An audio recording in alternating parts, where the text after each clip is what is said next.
Hi everyone, welcome to our channel. Cuban smiled widely as he stood in the Crypto.com arena corridor outside the visitors' locker room the night of February 8. Dallas had just defeated the LA Clippers in Irving's debut with his new team, and the Mavericks were the talk of the NBA, at least until news of Kevin Durant's trade to the Phoenix Suns broke soon after. Cuban, who has avoided the media spotlight much more since Harrison replaced Donnie Nelson as Mavs general manager, was basking in the glory of making such a big splash at the moment. The victory bumped Dallas to fourth in the West standings, and the Mavs believed they had upward mobility. Dallas had desperately been seeking a co-star to pair with Doncic since the superstar's rookie season, when it took its first big swing on the Porzingis deal. Irving, an 8-time All-Star with a NBA Finals Game 7 winning shot on his resume, certainly fit the profile.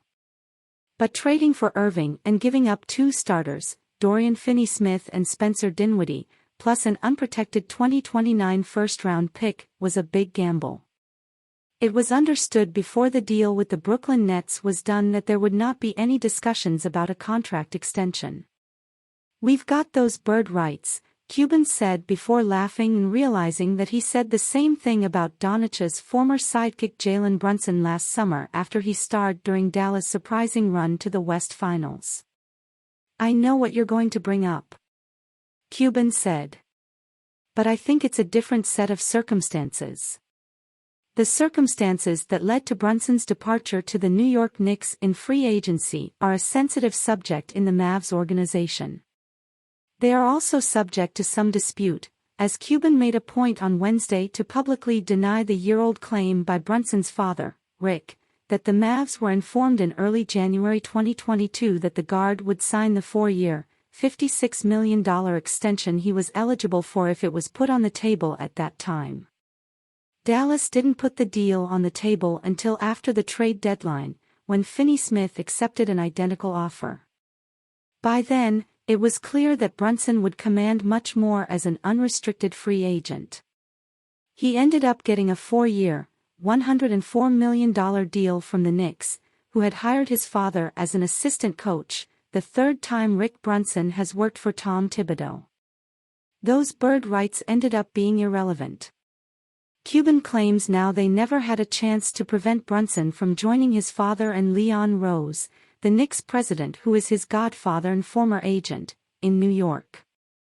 "We didn't know what the bid was," Cuban said Wednesday. "They never gave us a number. Knowing the numbers now, I would have paid it in a heartbeat, but he wouldn't have come anyway. There's just no possible way that it was about money." Cuban's comments came one day after Doncic, after his declaration that he wouldn't be shut down unless play-in hopes were completely extinguished, bemoaned how much the Mavs' chemistry had declined this season and admitted that the team sorely missed Brunson. "A lot," Doncic said, shaking his head and gritting his teeth into a pained grin. "I mean, amazing guy, amazing player, for sure." Doncic had grown impatient with the Mavs' mediocrity early in the season, when he was playing at an MVP-caliber level while carrying a historically heavy workload. For the first time in his career, Doncic enthusiastically engaged in personnel discussions with the front office, as sources told ESPN that he pushed for a major upgrade despite the Mavs' limited trade assets. The Mavs pounced after Irving made his February trade request following the fizzling of contract negotiations with Brooklyn, which was hesitant to fully guarantee a long-term, maximum contract for a player who missed more games than he played during his Nets tenure. Kidd and Doncic made it clear they wanted the deal done. Harrison and Cuban made it happen. "I don't see any risk at all," Harrison said days later. "I actually see the risk in not doing it." But Irving didn't prove to be a difference-maker for Dallas despite averaging 27.0 points and 6.0 assists in 20 games for the Mavs. Dallas won only 8 of those and lost 5 of 6 that Irving missed after joining the team.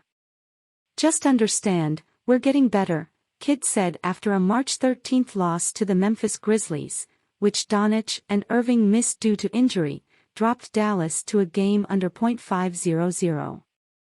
It's just a matter of, can we be healthy in time to make a stretch run? And if we're not, that's just the season. No one's dying. The Mavs got healthy, but they still couldn't win. Doncic and Irving formed one of the league's most dynamic offensive duos, but the Mavs couldn't consistently outscore opponents due to their awful defense and poor rebounding. The Mavs went 5-11 when Doncic and Irving were both in the lineup, a .313 winning percentage that ranks as the worst by a pair of All-Star teammates since the NBA-ABA merger in 1976-77, according to ESPN Stats and Information Research. "I'm getting traded to a new work environment, and it's just a lot of newness," Irving said after a March 29 loss in Philadelphia, part of a stretch of 7 in 8 games. "I'm trying to introduce myself to everybody, figure out, who do guys go to on the team to confide in off the court? Who is our coaching staff as people? Upper management, who are they as people? What do they expect from me? What does our future look like? I think that now, again, just where we are in the season, and where other teams are positioned already, it kind of looks like a bit of a cluster. The Mavs never fought their way out of it." Cuban also made it clear that he hopes Irving is a part of the future, saying that re-signing the All-Star guard will be the franchise's top priority this summer despite the disappointing results after the trade. "If I was a betting man, I guess I would say he would be back," Kidd said Friday night. "Why would I say he wouldn't? Can the Mavs be outbid?" "I don't know," Cuban said Wednesday, a couple of nights before Irving wore street clothes and sat next to him in the courtside baseline seats by the Mavs bench. "I guess there's always too high a price, depending."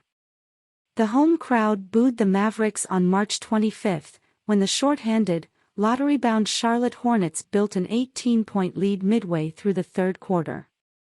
After the Mavs' comeback attempt fell short, Kidd wondered why the boos didn't come earlier. The Mavs later proved that it hadn't yet hit rock bottom, losing to the Hornets again 36 hours later as Dallas continued to lose its grip on controlling its own postseason destiny. But this was a new low.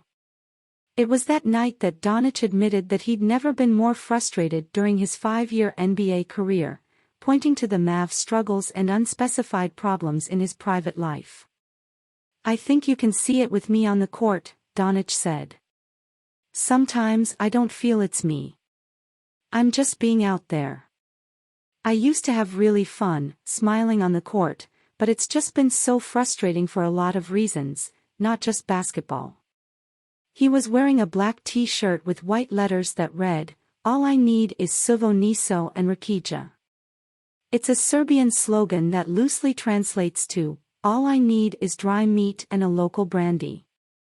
Doncic will get the chance for plenty of rest and relaxation, much sooner than anticipated, after the Mavs plummeted to 11th in the West and assured that their season will end Easter Sunday. Doncic showered and changed into sweats at halftime Friday, watching from the bench as his teammates blew a 13-point lead to the Bulls in the last 2 quarters.